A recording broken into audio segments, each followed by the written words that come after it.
Assalamualaikum warahmatullahi wabarakatuh. Nama saya Sulaiman Syah Arif Permana. Saya adalah mahasiswa dari UNER dengan jurusan Prodi Teknik Biomedis dengan NIM 08191 Hari ini saya akan menyampaikan materi tentang analisa medan statis. Medan statis memiliki muatan listrik, medan magnet, dan gravitasi di dalamnya. Pada muatan listrik itu sendiri adalah muatan listrik yang terdapat pada benda, dapat berupa muatan listrik positif ataupun negatif. Lalu terdapat medan magnet. Medan magnet itu adalah medan yang terdapat di sekitar muatan listrik tersebut dan yang dipengaruhi oleh muatan tersebut juga. Sedangkan gravitasi ini itu tidak berpengaruh pada yang statis, namun dapat disamakan dengan rumusannya dapat dilihat pada slide ini. Nanti, jadi pada dasarnya semua benda itu saling tarik menarik. Namun apabila memiliki muatan sama positif, maka akan tolak menolak. Jika memiliki muatan sama negatif, juga saling tolak menolak. Dan apabila muatannya sama, positif dan negatif, maka akan saling menarik. Nah, pada ini dapat dilihat gaya gravitasi Newton dan gaya listrik Coulomb. Pada persamaannya, G dikalikan M1 dikalikan M2 per R kuadrat dapat disinambungkan dengan K dikalikan Q1 dikalikan Q2 per R kuadrat. Pada potensi statis digunakan gaya listrik Coulomb, yaitu dengan K adalah kuasa Coulomb, Q1 dan Q2 adalah muatan 1 dan muatan 2, dan R kuadrat adalah jarak dari muatan 1 dan muatan 2 tersebut di kuadrat. Dapat dilihat ini rumusnya sama dengan tadi, namun K dapat diganti dengan 1 per 4 pi dikalikan emisivitas ruang hampa. Gaya bersifat tarik menarik jika muatan memiliki tanda yang berbeda, namun akan tolak menolak jika memiliki tanda yang sama. Dapat dilihat terdapat Q1 yaitu muatan 1 dan Q2 itu adalah muatan 2. Dapat dicari gaya dari 2 ke 1 yaitu J21 dikalikan jarak itu 2 ke 1 atau dengan K dikalikan Q1 per Q2 dikalikan jarak kuadrat lalu dikalikan jarak lagi. K tadi itu dapat diganti dengan 1 per 4 pi dikalikan emisivitas ruang hampa. Lalu kita akan bahas gaya Coulomb. Gaya Coulomb itu sangat berdekatan dengan medan statis ini.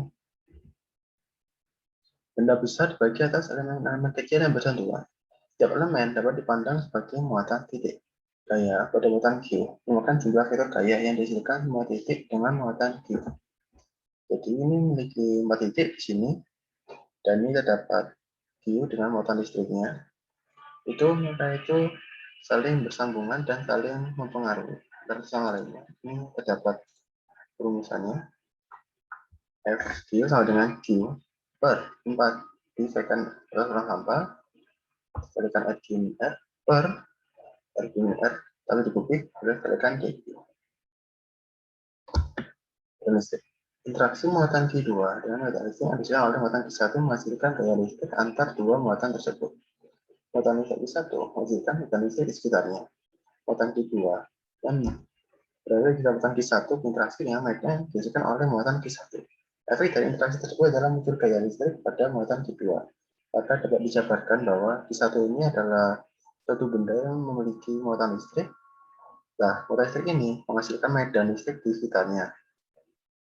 Karena medan listrik secara ini dihasilkan dan ada benda Q2 ini di dekatnya, maka benda Q2 ini akan terkena efek dan medan listrik tersebut dan nanti akan menghasilkan medan listrik itu tersendiri.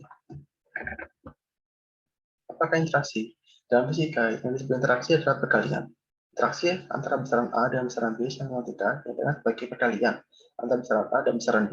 Perkalian tersebut bisa berupa AB atau AB atau A dan B atau CAB dengan C adalah konstanta. Dengan definisi menunjukkan tersebut, maka interaksi adalah 0 jika nilai hasil besaran juga 0. Tampak bahwa dasarnya medan listrik dan muatan perbandingan dibalik dengan kuadrat jarak dari muatan. Jika dibagi kuadrat, maka didapatkan E sama dengan K kalikan D per R kuadrat. Dengan itu tambah listriknya. Dan K dapat diganti dengan 1 per 4Pi kalikan emisivitas ruang hampa. Dengan G adalah muatan. Dan R kuadrat itu adalah jarak di kuadrat. Dapat dilihat. Potensi dari 2 ke 1 dapat digunakan rumus K kalikan Q1 per R kubik kalikan R itu K dapat diganti dengan 1 per 4Pi kalikan emisi ruang hampa. Dan Q1 adalah muatan. R itu merupakan jaraknya benda di mutlak dan di kubik, lalu dikalikan lagi dengan jarak. Nah, ini merupakan grafik kurva dari muatan listrik yang berbanding terbalik dengan kuadrat jarak dari muatan. Kita lihat ini. Nah, medan listrik itu sendiri, jika muatan memiliki medan listrik positif, maka medan akan keluar dan akan mengarah masuk jika memiliki tanda negatif. Nah, karena sifat ini, maka bermuatan positif dan bermuatan negatif akan saling tarik-menarik. Ini contoh kasusnya. Terdapat Q1 bermuatan positif, maka gaya arah gayanya akan mengarah keluar, yaitu E1. Dan E2 akan mengarah masuk ke Q2 karena bermuatan negatif.